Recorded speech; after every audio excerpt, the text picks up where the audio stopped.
ಮತ್ತು ನಮ್ಗೊಂದು ಸ್ವಲ್ಪ ವಾಮಾಚಾರ ಮಾಡಿದ್ರಿ.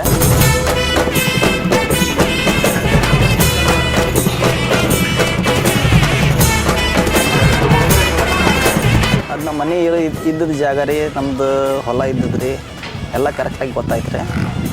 ಯಾವಾಗ ಗೊತ್ತಾಯ್ತು ನಿಮಗೆ? ಇವಾಗ ತ್ರಿಶೂಲ ಹಿಡ್ಕೊಂಡಾಗ ಗೊತ್ತಾಯ್ತು. ಈ ಶಕ್ತಿನ ಅಷ್ಟೊಂದು ದೊಡ್ಡದೈತ್ರಿ. ಸರ್, ಎಲ್ಲಿಂದ ಬಂದಿದ್ದೀರಾ? ನಾವು ಬೆಳಗಾವಿ ಡಿಸ್ಟಿಕ್. ನನಗೆ ಅಂದರೆ ಇದು ತೊಂದರೆ ಅವಾಗ ಜ್ಞಾಪನ ಇರಲ್ಲ ನನಗೆ, ಆ ಥರ ಆಗ್ತಾಯಿತ್ತು. ಅದಕ್ಕೋಸ್ಕರ ನಮ್ಮ ಅಕ್ಕ ತಿರ್ಸ್ತಾರ ಬರ್ತಾಯಿತ್ತು ಮೇಡಮ್. ಅದಕ್ಕೆ ಅದೇ ನನ್ನ ಜ್ಞಾಪನೇ ಇರಲ್ಲ. ನಿಂತ್ಕೊಂಡು ಹಿಂಗೆ ಮಾತಾಡಿದ್ರೆ ಹಂಗೆ ಹಿಂದೆ ಬಿದ್ದೋಗೋದೆ, ನನಗೆ ಜ್ಞಾಪನ ಇರಲ್ಲ. ಅದರಿಂದ ನಮ್ಮ ಅಕ್ಕನೇ ಅಂದ್ರೆ ಅದಕ್ಕೆ ಇಲ್ಲಿ ಬಂದು ತ್ರಿಶೂಲ ಹಿಡ್ಕೊಂಡಿದ್ರಾ? ಏನು ಕಾಣಿಸ್ತು ತ್ರಿಶೂಲ ಹಿಡ್ಕೊಂಡಾಗ? ಕಾಣಿಸ್ತು ನಮ್ಮಮ್ಮ ದೇವರು. ಆಗಿತ್ತು ನಿಮ್ಮ ಮನೆ ಹೊರಗಡೆ? ಮನೆ ಒಳಗೆ 4 ಮಡ್ಕಲಾಗೆ ಇದು ಅವ್ರೆ ನಿಂಬೆಹಣ್ಣುಗಳು, ಆ ಥರ ಕಾಣಿಸ್ತು. ಅರಿಶಿನ ಕುಂಕ ನಿಂಬೆಹಣ್ಣುಗಳು ಅದೆಲ್ಲ ಕಾಣಿಸ್ತು. ಅಮ್ಮ, ಈಗ ತ್ರಿಶೂಲ ಹಿಡ್ಕೊಂಡಿದ್ರಲ್ಲ, ಏನು